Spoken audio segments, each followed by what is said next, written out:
Esta es la iglesia Puerta de Esperanza, situada en San Lucas, Zacatepeques, República de Guatemala, en América Central. Para la gloria de Dios, nuestra congregación fundamenta su fe en Jesucristo y en las Santas Escrituras. Agradecemos a Dios que hoy se pueda contar con Internet para cumplir con cabalidad el mandamiento de nuestro Señor Jesucristo, que es predicar el Evangelio en todas partes del mundo.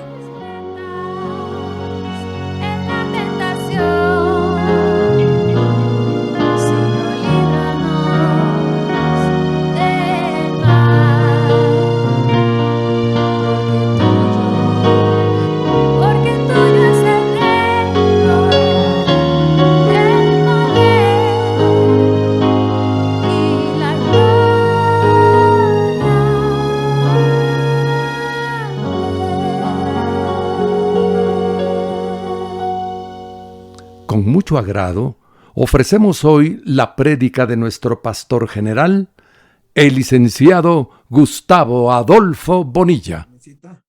Bueno, vamos a continuar con el capítulo 9 de los Romanos, que trata sobre la elección de Israel, pero también está presentando Pablo ahí distintas doctrinas bastante complicadas, no son fáciles de asimilar.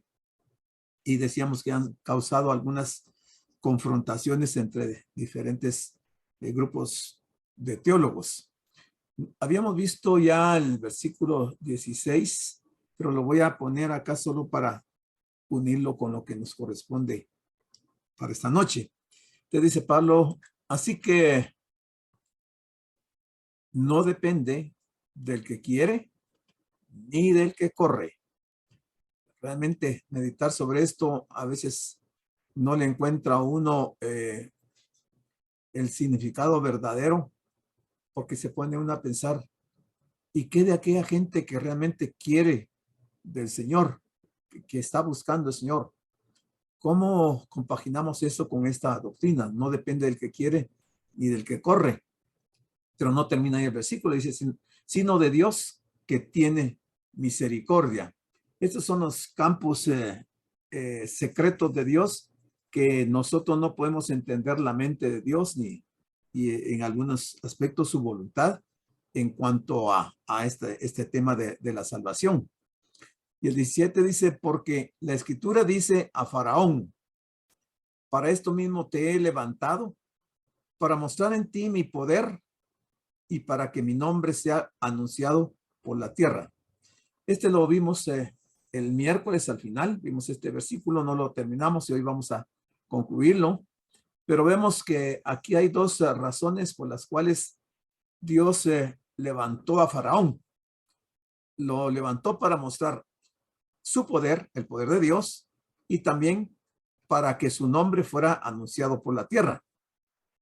Y realmente si nosotros no supiéramos de la historia de lo que pasó en Egipto, cuando Moisés se presentó para tratar de convencer a Faraón de que dejara ir al pueblo de Israel, nosotros no entenderíamos ni tendríamos siquiera noción de ese poder de Dios, porque se recuerdan que ahí se dieron 10 plagas, ¿va?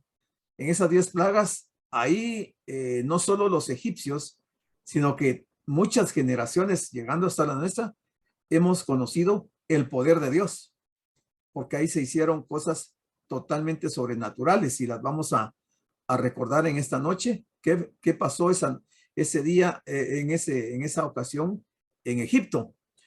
Y a consecuencia de eso, entonces, el nombre del Señor fue anunciado por toda la tierra. Porque luego, cuando Israel sale y va conquistando otros países, las gentes de esos otros lugares reconocían y decían, no, nosotros sabemos lo que el Dios de ustedes ha hecho. Sabemos lo que pasó en Egipto, sabemos cómo abrió el Mar Rojo. Entonces el nombre del Señor empezó a anunciarse. Entonces ahí se cumplió el propósito de Dios, ¿verdad? Era parte del propósito de Dios y fue la razón por la cual él llevó a cabo estos acontecimientos. Dice que por causa del trato de Dios con Faraón, los gentiles llegarían a saber algo, porque no se sabe todo el poder de Dios. Ahí solo es algo, apenas una muestra, algo del poder del Dios de Israel. Y aquí tenemos unas dos citas bíblicas, la de Josué 2, del 9 al 10, que corresponde cuando Josué manda los espías a Jericó, allá con Rahab, la ramera, y Rahab dice, sabemos, y entonces ella le relata a los espías de lo que sabía el pueblo de Jericó acerca de las grandezas y las maravillas que Dios había hecho por medio del pueblo de Israel. Y la segunda, la de 1 Samuel, tiene que ver con los filisteos. Cuando los filisteos capturan el arca del pacto, ahí hacen un reconocimiento de quién era Dios, por lo cual iban a devolver el arca. Entonces el nombre de Dios estaba siendo proclamado, estaba siendo conocido y se estaba dispersando por muchos lugares el conocimiento no solo del poder, sino de la presencia del Señor. Entonces el contexto nos demuestra que habían habido 6 plagas en Egipto. Y digo 6 porque, aunque son 10, entre la sexta y la séptima hay una intervención de Dios que a veces nosotros no la notamos y la pasamos desapercibida, pero esta noche la vamos a ver. Te dice, las primeras 6 plagas fueron que el agua se transformó en sangre. Aquí sí vemos el milagro o el poder de Dios está obrando sobre un elemento de la naturaleza, que es el agua. Y esa agua la transformó en sangre. Luego dice, se dio la plaga de las ranas. Entonces también aquí vemos que el Señor está obrando en los animales.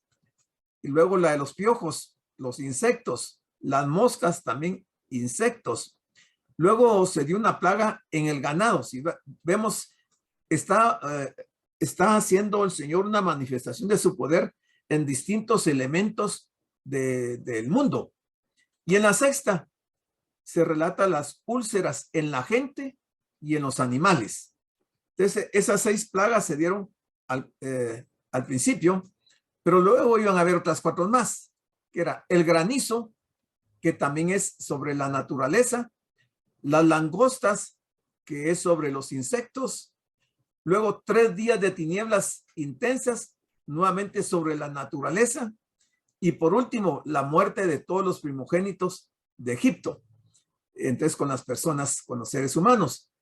En total fueron 10 plagas. Y entonces el Señor le está diciendo, por medio de Pablo, en este capítulo 9, versículo 17, y lo trae a colación de lo que había pasado en Egipto para refrescarle la mente a los judíos y hacer notorio en Roma de que si él había hecho esas señales en aquel tiempo, él podía y estaba haciendo manifestaciones en donde él estaba dando a conocer parte de su carácter, de su voluntad, de su poder en las personas. Te dice, entre la sexta y la séptima plaga de Dios, y la séptima plaga, Dios le ordenó a Moisés decirle a Faraón. Eso fue finalizando la sexta y antes de la séptima. ¿Y qué fue lo que le dijo? Entonces Moisés le dijo a Faraón que Dios decía, ya podría haber extendido mi mano y herido a ti y a tu pueblo con una plaga que te hubiese borrado de la tierra. Eso le dijo Moisés a Faraón. Pero por esta razón, dice, hice que permanecieses en pie, o sea, que sobrevivieses. O sea, dicho de otra forma, te he dejado vivir. ¿Para qué? Para mostrarte mi poder y para que mi nombre pueda proclamarse en toda la tierra. Aquí vemos la razón por la cual el Señor está haciendo esta manifestación y es importante considerarlo que después de casi 1500 años, ahora Pablo está trayendo a la memoria de la iglesia en Roma estos acontecimientos para que los romanos, tanto los creyentes judíos que estaban viviendo en Roma como gentiles y a la misma nación de Roma, de lo que él podía hacer y que ya lo había hecho, que ya había, dijéramos en términos jurídicos, ya había jurisprudencia con respecto a estos acontecimientos. Dice, es claro que cuando Dios endurece el corazón de una persona que se ha endurecido contra su hacedor, él no puede ser acusado de ser injusto. Mire esto qué interesante. O sea, Dios endurece el corazón de una persona que se han endurecido contra su hacedor, o sea, contra Dios. Y por esa razón él no puede ser acusado de ser injusto.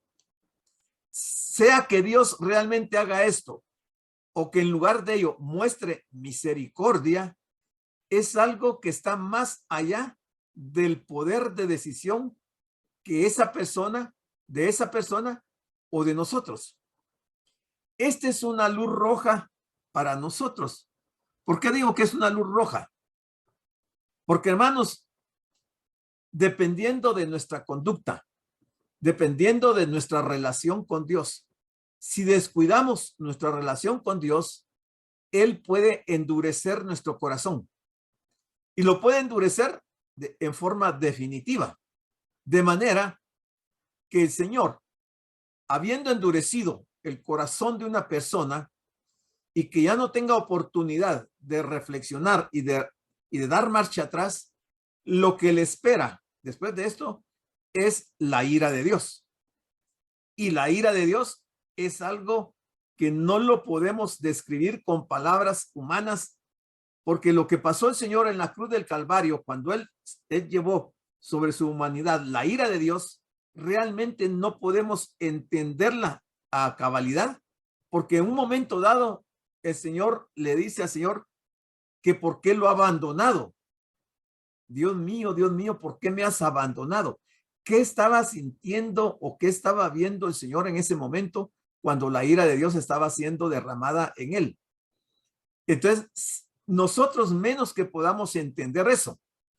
Y entonces, por eso decía que es una luz roja de un semáforo para tener cuidado de no endurecer el corazón, porque si el Señor procede, Dios es misericordioso y de hecho aquí lo dice, sea que Dios realmente haga esto o que en lugar de ello muestre misericordia, es algo que está más allá del poder de decisión de esa persona o de nosotros. O sea, que Dios tenga misericordia también es parte de la soberanía de Dios, de la voluntad de Dios, y que no podemos nosotros manipular este concepto. Es un asunto que le corresponde a la propia voluntad de Dios. Entonces, eso va a depender de Dios.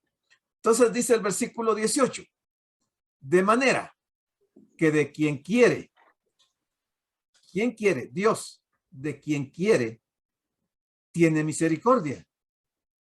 Y al que quiere endurecer, endurece.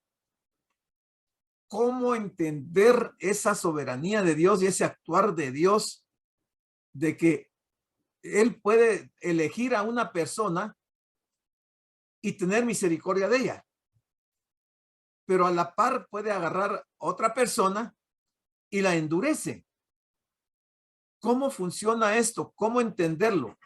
¿Cómo comprender esa soberanía de Dios? Y vamos a ver que más adelante Pablo sigue dando enseñanza con respecto a esto y va a poner unos ejemplos para que nosotros lo entendamos mejor.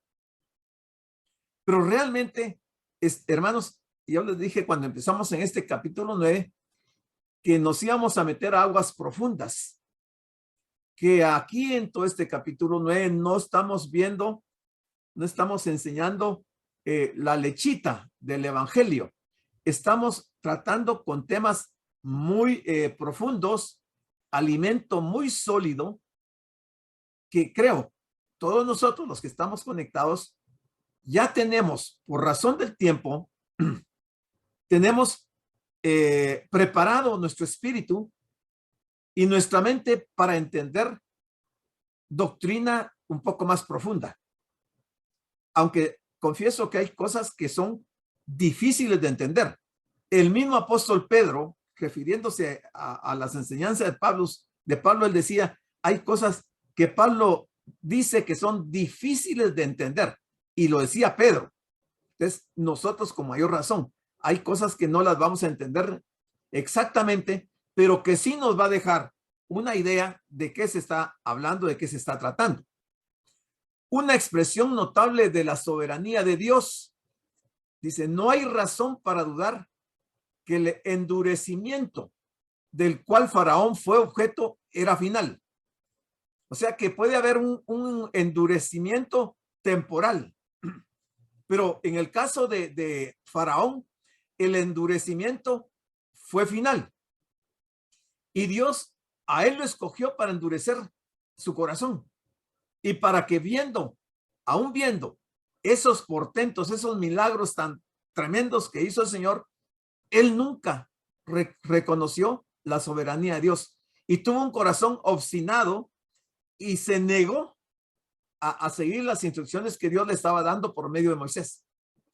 Eso nos muestra que el hombre, en su estado de rebelión, puede llegar a ese punto de ensoberbecerse contra Dios y empezar a tomar actitudes las cuales solo van a servir para que Dios lo termine de endurecer y quizás lo mande, al igual que a Faraón, a tener un endurecimiento final que no sea temporal. En este caso de Faraón, dice, era un eslabón de la cadena. Primero, que Dios lo estaba reprobando. Segundo, le estaba mostrando que su vida era una vida malvada. Tercero, lo había endurecido. Y cuarto, le estaba anunciando el castigo eterno. O sea, Faraón, el día de hoy, Faraón está en el infierno. Él no tuvo la oportunidad de ser salvo. Y no sirvieron para él los milagros y las manifestaciones del poder de Dios como para haber reflexionado y haber dado marcha atrás y haber alcanzado la salvación de su alma. No, él llegó al final de su vida y se fue directo al infierno. Esto no significa, empero, que el endurecimiento divino es siempre final. Si él no ha de ser soberano, ¿quién ha de tener la última palabra? Obviamente que la última palabra la tiene Dios, no la tiene el hombre. Si fuese soberano un hombre o un diablo, ya podríamos temblar. Pero si conocemos a Dios en Cristo, nos gozaremos en que Él solo ordene todas las cosas, sabiendo que siempre tendrá misericordia. Bueno, no siempre va a tener misericordia Dios, porque ya estamos viendo que Él puede endurecer. Si no hay obstáculo en la incredulidad y en la rebeldía. O sea, si la persona no es incrédula y no ha caído en rebeldía, es probable que el Señor tenga misericordia y rescate a aquella persona que temporalmente ha sido endurecida. Pero eso es jugar con fuego, hermanos. Eso es muy peligroso. Eso yo no me atrevería a ponerlo en tela de duda. Sabemos además, por el caso de Faraón, que si endurece, lo hace como parte de un proceso judicial. Un proceso judicial. Quizás más adelante voy a solicitar a los hermanos que son abogados que nos expliquen qué es un proceso judicial. En este caso, dice, basado sobre la más estricta justicia. Un proceso judicial basado sobre la más estricta justicia. Aquí estamos hablando de Faraón, pero Pablo le está mandando esta carta a Roma. Quiere decir que los judíos se encontraban en ese momento bajo ese proceso judicial que estaba basado sobre la estricta justicia de Dios. Los judíos, pero también los gentiles, porque recuérdense que los gentiles estaban ocasionando problemas a la iglesia de aquel tiempo. Entonces, lo que le pasó a Faraón y lo que Dios hizo con Faraón, ahora Pablo lo está comentando que se está replicando para la iglesia de Roma y para el tiempo de esta iglesia, para los tanto judíos como para gentiles. Entonces dice, más tarde, Pablo nos mostrará que los judíos habían perdido la bendición. ¿Por qué? Porque el Señor les había llevado a cabo un proceso judicial y habían perdido la bendición. Y él, o sea, el Señor, no hace distinción de personas y que éstas están a la disposición de cualquiera que invocare el nombre del Señor. Y mire cómo es la misericordia de Dios. Aquí hay un ejemplo que se los pongo y que es bien palpable. Está en Mateo 7:28. Es de la mujer sirofenisa. Cuando el Señor le dice a la mujer que no está bien tomar el pan de los hijos para dárselo a los perrillos, la mujer sirofenisa era gentil. Y el Señor le está diciendo que el pan, el alimento, él mismo, porque él es el pan de vida, había venido primero para los judíos y no para los gentiles. Pero esta mujer le dice, es cierto, Señor, le dijo ella, pero aún los perrillos debajo de la mesa comen las migajas de los hijos. Y el versículo 29 dice, Jesús le dijo, por esta respuesta, vete, ya el demonio ha salido de tu hija. Lo que estamos viendo aquí es un caso palpable de la misericordia de Dios. La mujer sirofenisa no tenía, pero ningún mérito, como nosotros también no teníamos ningún mérito para que el Señor nos haya salvado.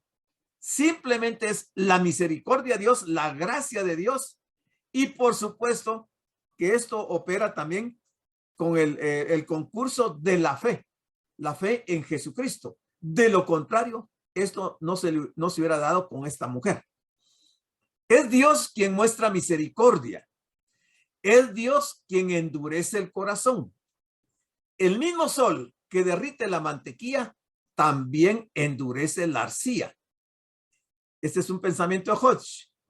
El que es perdonado no puede decir que lo fue por ser mejor que otros. Mientras que el que es condenado tiene que reconocer que recibe nada más que la justa recompensa por sus pecados. Los que se pierden solo pueden culparse a sí mismos. Los que son salvos se lo agradecen solo a Dios. El hombre recibe toda la culpa y la merece. Dios recibe todo el mérito y él lo merece. Dios recibe toda la gloria. Eso podemos ver en el texto de 1 Corintios 1, 29 al 31.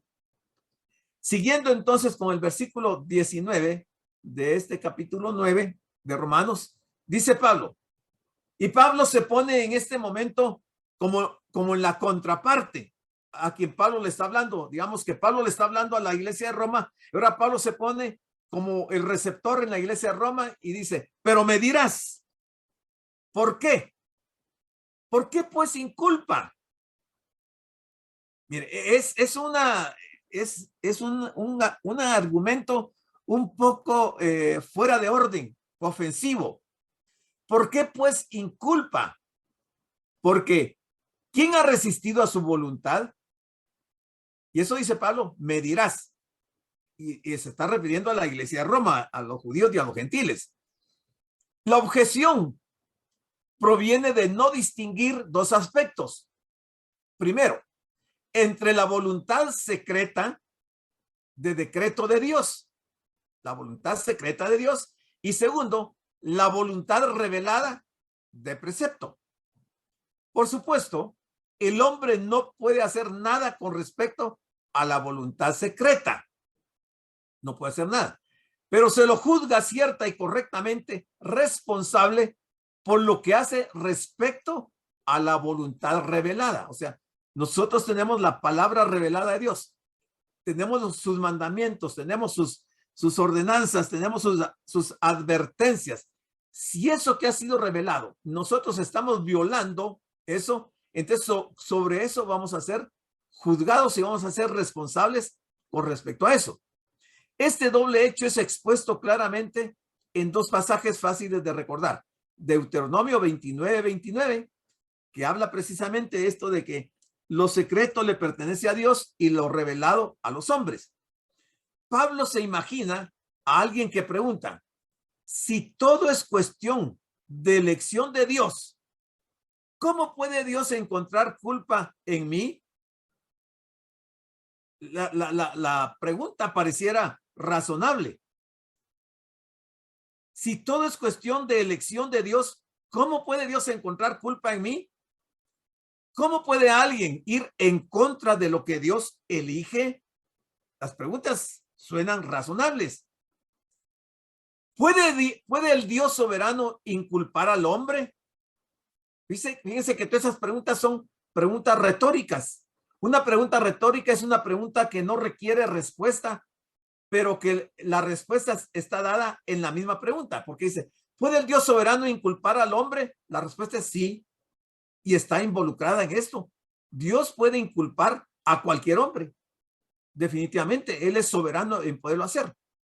El judío contencioso, el que quiere altercar con Dios sobre la base de sus pretendidos privilegios raciales o por las ventajas que tenían ellos como judíos, en este caso ese judío protesta airadamente ante la declaración de la soberanía de Dios que estamos viendo aquí en 9:18. ¿Por qué inculpa al hombre si nadie puede resistir su voluntad? Es decir, si su voluntad se realiza igualmente por medio de la fidelidad de Moisés y la rebeldía de Faraón, Pablo discurre sobre los juicios de Dios, subrayando la base de la condenación de los contenciosos y la raíz de la bendición de los fieles que aceptan la gracia. Y eso está en Romanos 1:18 al 3:31. Pero en este lugar rechaza la pregunta porque se presenta en espíritu de altercado, o sea, un espíritu de pelea, de descontento, de no estar de acuerdo con Dios. Por eso recurre a la conocida figura del alfarero y los vasos que va formando. O sea, ante la pregunta de la que Pablo dice, me dirás, pero ¿quién puede resistir su voluntad? Entonces, Pablo está dando una explicación, pero luego va a usar la figura del alfarero y de los vasos. Y se habla de vasos porque son dos tipos de vasos. Vasos de ira y vasos de misericordia. Son dos tipos de vasos, de ira y de misericordia. Y el alfarero puede hacer de una misma masa vasos de ira y vasos de misericordia. O sea, la figura, aunque es comprensible, realmente el tema de la soberanía de Dios sigue siendo involucrado y cada vez se va complicando un poco más. Entonces en el 20 Pablo dice, mas antes, oh hombre, de este que habla el 19, oh hombre, ¿quién eres tú para que alterques con Dios? ¿Quién eres tú para que alterques con Dios? Dirá el vaso de barro al que lo formó. Y vamos a ver qué sigue.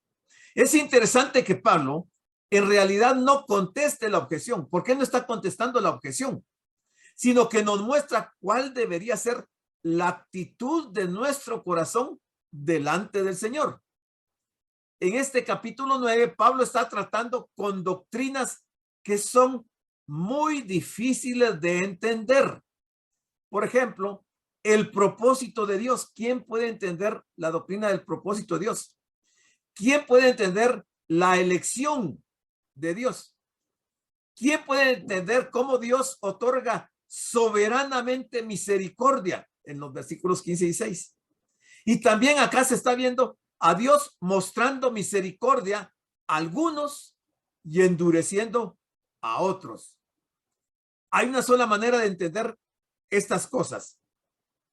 Debemos de ponernos en el lugar apropiado delante de Dios. Y eso lo podemos comparar con Éxodo 34:8. ¿Qué pasó en Éxodo? Moisés inclinó su cabeza y adoró. Ante la sentencia de Dios, Moisés lo único que hizo fue inclinar su cabeza y adorarlo. Entonces debemos de darnos cuenta de quiénes somos.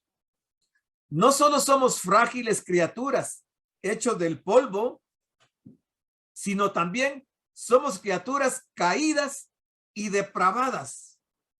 Solo cuando inclinamos nuestras cabezas y nos humillamos ante nuestro Hacedor, estaremos preparados para aprender el trato soberano de Dios hacia hombres pecadores que solo merecen la ira y el juicio de Dios. Te dice, dirá el vaso de barro al que lo formó, ¿por qué me has hecho así? Mire todo lo que a lo que está recurriendo Pablo para explicar de una manera gráfica a la iglesia de Roma el aspecto que él empezó desde este versículo 1 del capítulo 9, señalando los distintos hijos que habían en Israel, porque todos decían que eran israelitas, porque habían nacido en Israel. Y el Señor les tiene que aclarar en este capítulo 9 que no por haber nacido en Israel eran israelitas. Y otros argumentaban ser descendientes de Abraham. Y el Señor le dice, no por ser descendientes de Abraham, todos son hijos de la promesa. Y luego el Señor pasa a explicarles el pasaje aquel de que a Jacob amé y a Esaú aborrecí. Y entonces ahí hace una distinción de los distintos hijos, los hijos de la promesa y los hijos de la carne. Entonces él viene con ese tema. Y ahora aquí en estos versículos estamos viendo de cómo Dios en su soberanía puede endurecer a las personas, y al endurecerlas, y poner el ejemplo de Faraón, el endurecimiento puede ser final, de manera que la persona lo que va a obtener al final de su existencia es la ira de Dios. O bien la persona que se ha endurecido temporalmente, pero que da marcha atrás en su rebeldía y en su desobediencia, Dios puede levantar ese juicio de la ira sobre él y entonces concederle su misericordia. Y entonces aquí se arma una discusión y hay un altercado que los romanos están planteándole a Pablo, o Pablo lo está asumiendo que así es. ¿De quién es el hombre para altercar con Dios? ¿Cómo puede el vaso de barro decirle a su alfarero, ¿por qué me has hecho así? ¿Qué derecho tiene el hombre de debatir con Dios? Ninguno. El hombre no tiene ningún derecho para debatir con Dios. ¿El hombre sabe más que su hacedor? No, obviamente no sabe más que su hacedor. ¿Es la criatura más sabia que el creador? Por supuesto que no. ¿Quiénes somos nosotros para cuestionar la justicia de lo que Dios hace? No somos nadie para discutir con Dios, para cuestionar a Dios sobre su justicia. ¿Quiénes somos nosotros para poner en duda la rectitud de Dios? No somos nadie para poner en duda la rectitud de Dios. El alfarero tiene todo el derecho de tomar un trozo de arcilla y transformarlo en el vaso que él quiera. Y el vaso no tiene derecho de reclamar. El vaso no tiene derecho de reclamar.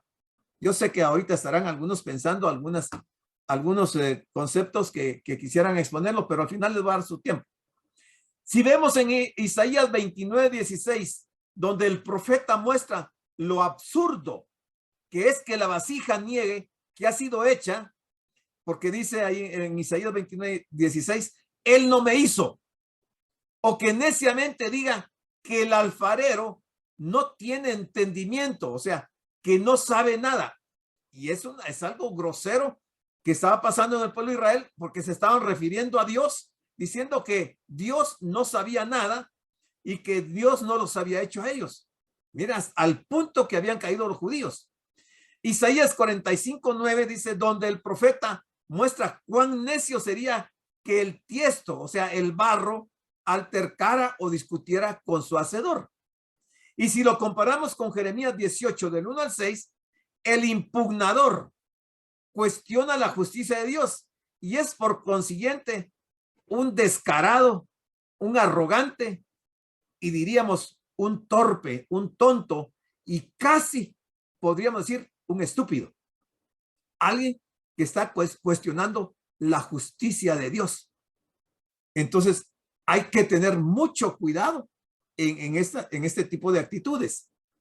Olvida el moldeado que no tiene derecho de decirle a su moldeador, ¿por qué me haces así?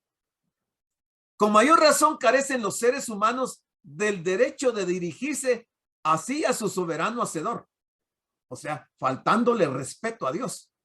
El moldeado es irreverente, es irrespetuoso con su hacedor.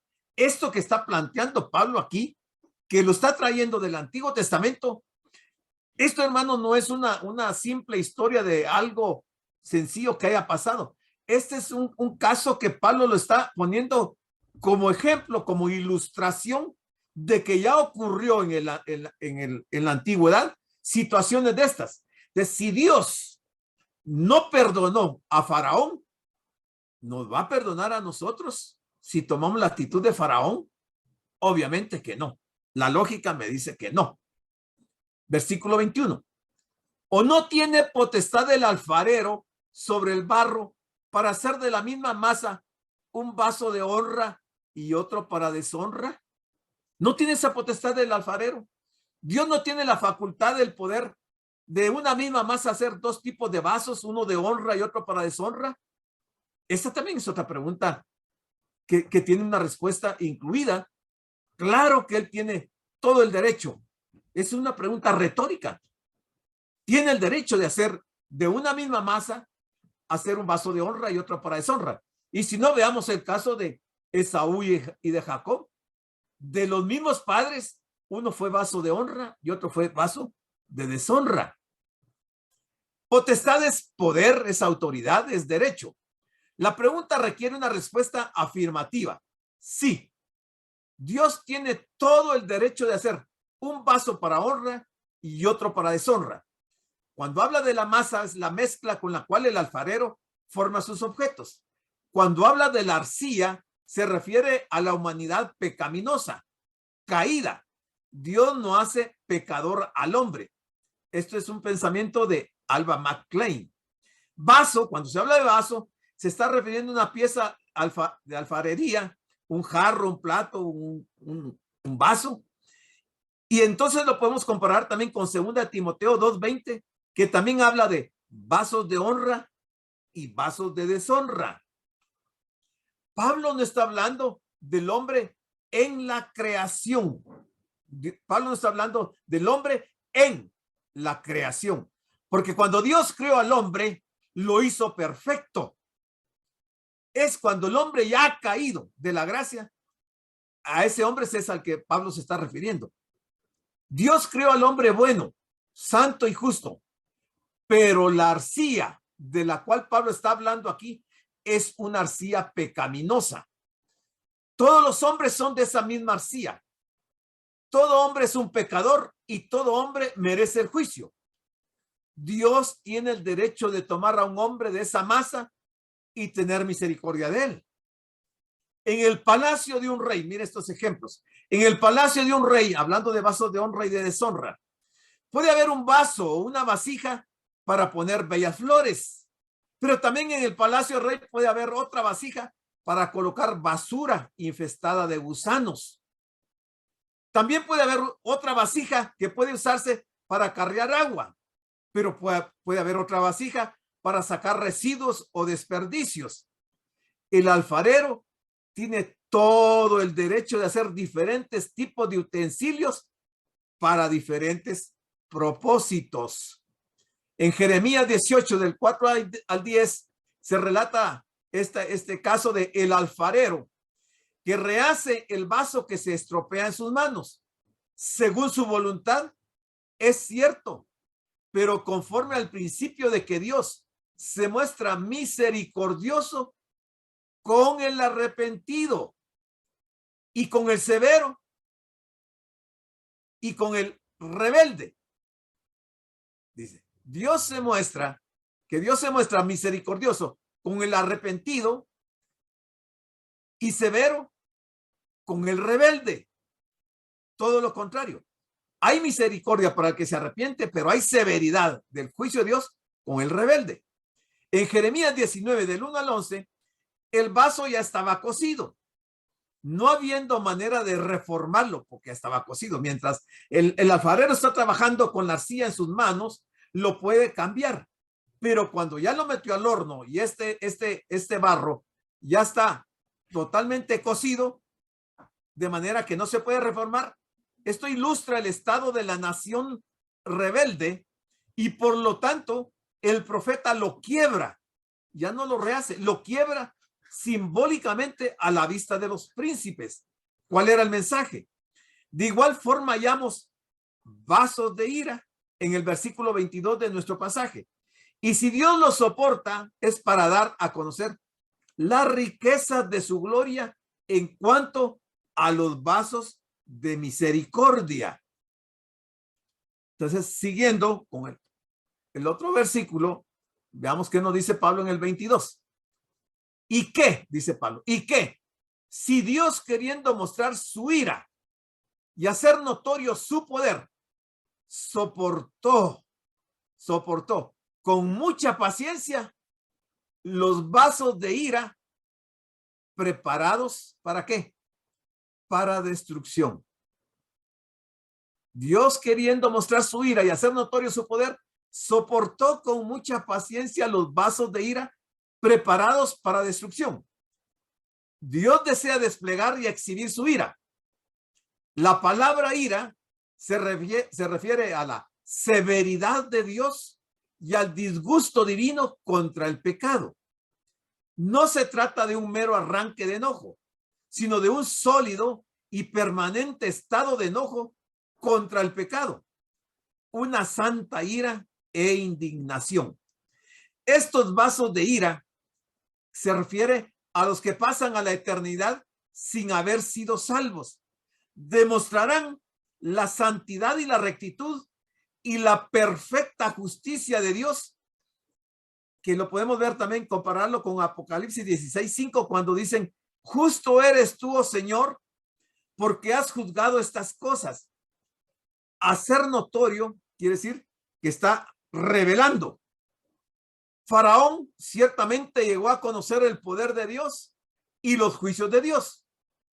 En Éxodo 5:2 podemos ver cuando Faraón dijo, y Faraón respondió: ¿quién es Jehová para que yo oiga su voz y deje ir a Israel? ¿Quién es Jehová? Si esta pregunta persistiera en la mente de Faraón el día de hoy, creo que no la pronunciaría.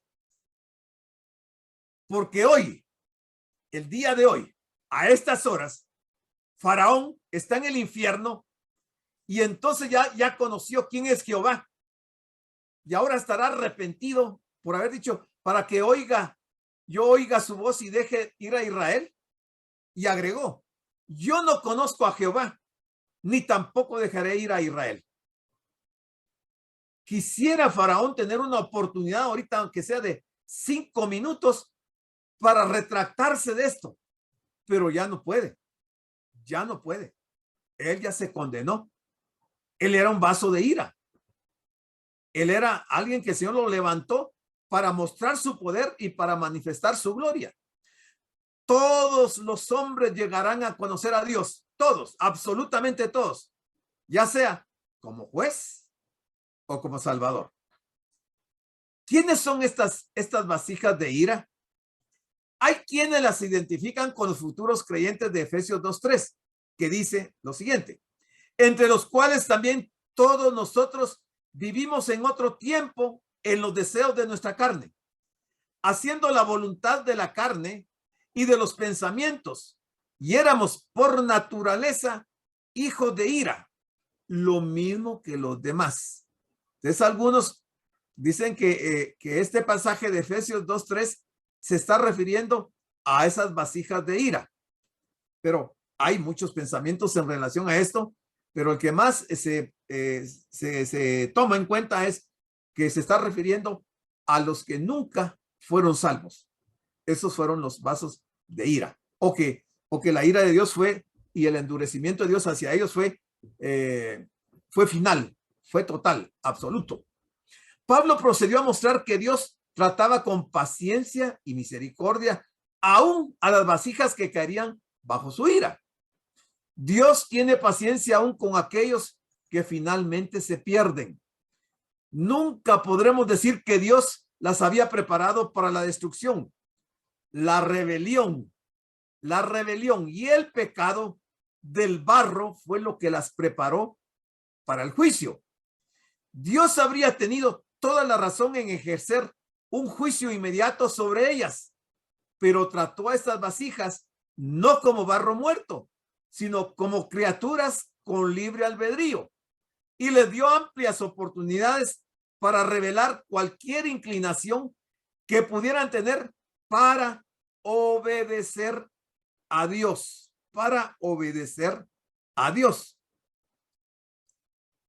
Dios no hizo malvado y obstinado al hombre, ¿no? Si usted va al principio de la Biblia, va a encontrar que a Adán no lo hizo Dios malvado ni lo hizo obstinado.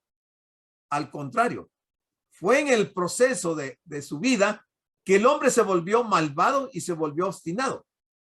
Y como castigo por su pecado, él trató con él de tal modo que la maldad de su naturaleza se reveló en una forma y bajo circunstancias tales que lo hizo un objeto preparado para la justicia punitiva de Dios. Esto nos lo dice Hodge. Ser bueno, esto es imposible aparte de la gracia de Dios y el Dios de gracia. El hombre no necesita de Dios para ser malo. El hombre necesita de Dios para ser bueno. El hombre nunca puede ser bueno sin Dios. Cuando se está hablando de destrucción, en este caso, se está hablando de destrucción eterna, de estar arruinado y perdido para siempre, castigado y pereciendo para siempre. Pablo no afirma quién fue el que preparó a esta gente o los maduró para la destrucción. En este versículo 18, algunos han extraído la conclusión de que fue Dios. Pero aquí en el versículo 22 que estamos viendo, no se nos dice que fue Dios.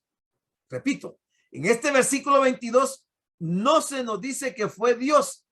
Y aunque fuera Dios, no debemos entonces suponer que su acción de endurecer los corazones de ellos, preparándolos así para la destrucción, vino a consecuencia y como castigo de que ellos mismos se habían endurecido. O sea, la persona al endurecerse, la consecuencia es que Dios los endurece totalmente y finalmente.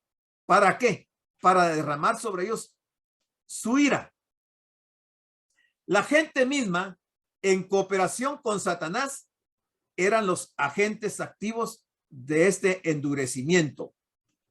Es precisamente a pecadores endurecidos, hombres como Esaú, como Faraón y como Judas el traidor, es decir, a los que hasta el fin rehúsan responder favorablemente a las pacientes exhortaciones de Dios, a quienes Dios muestra su ira y hace conocer su poder. Fue precisamente la gran paciencia de Dios para con Faraón y su pueblo, su demora en derramar sobre ellos la plena medida del castigo que merecían, la que aportó la oportunidad de hacer conocer la riqueza de la gloria de Dios derramada sobre el Israel de esa remota época. Si Faraón hubiese sido destruido inmediatamente, ¿quién se hubiera dado cuenta de la misericordia de Dios para con Israel? Ninguno. No se hubiera dado cuenta, nadie. Y por eso quedó el testimonio escrito ahí en las páginas de la Biblia. Pero a medida que las 10 plagas se sucedían una a una, esa misericordia se hacía cada vez más evidente. Porque entre plaga y plaga hubo un momento de misericordia de Dios, que si Faraón se hubiera arrepentido, hasta ahí hubiera llegado. Pero como volvía en su rebeldía y en su obstinación, volvía a oponerse a lo que Dios le estaba diciendo, entonces volvía al juicio. Luego otra vez misericordia, luego otro juicio, luego misericordia. O sea, Faraón desperdició todas esas oportunidades. Y eso es figura de lo que sucede muchas veces con cristianos en la iglesia el día de hoy. Que Dios nos da oportunidades y volvemos a caer en desobediencia. Y nos vuelve a perdonar y volvemos a caer en desobediencia hasta que finalmente agotemos la paciencia de Dios y entonces va a ser un juicio definitivo. La quinta plaga, hablando de la quinta plaga, y el Señor hará distinción entre los ganados de Israel y los de Egipto. Mire, cómo hay misericordia aquí para Israel, entre los ganados de Israel y los de Egipto, de modo que ningún animal de los israelitas muera, pero sí murió el ganado de Egipto. Hubo misericordia para Israel. Eso está en Éxodo 9, del 4, el 4 y el 6. En la séptima plaga, dice, solamente en la tierra de Gosén no había oscuridad, pero en el resto de Egipto todo se quedó oscuro totalmente. Fue una oscuridad tan densa que casi se podía palpar, dice. Entonces, en Gosén, que era donde estaban los hijos de Israel, no hubo granizo. No hubo granizo. Hubo granizo en el resto de Egipto, en la novena plaga. Ninguno pudo ver a ningún otro, ni dejó su lugar en 3 días. Mas todos los hijos de Israel tenían luz en sus habitaciones. O sea, en Gosén había luz, pero en Egipto había oscuridad.